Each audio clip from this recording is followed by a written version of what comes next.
Tout a commencé lors d'une fête banale, un simple barbecue entre voisins.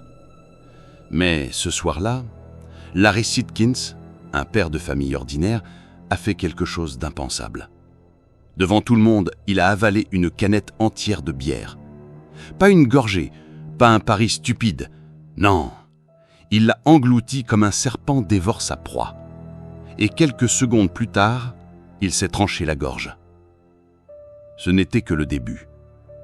Le lendemain, un professeur du lycée, Mr. Stra, s'est tué de la manière la plus absurde et la plus atroce qu'on puisse imaginer. Son visage était exactement le même que celui de Larry, vide, absent, comme si quelque chose avait effacé toute trace d'humanité.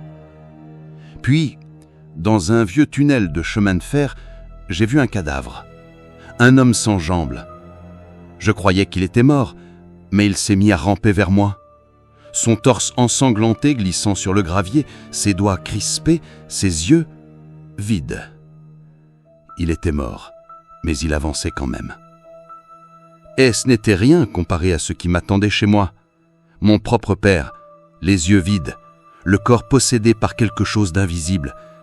Et dans le cabanon, le congélateur.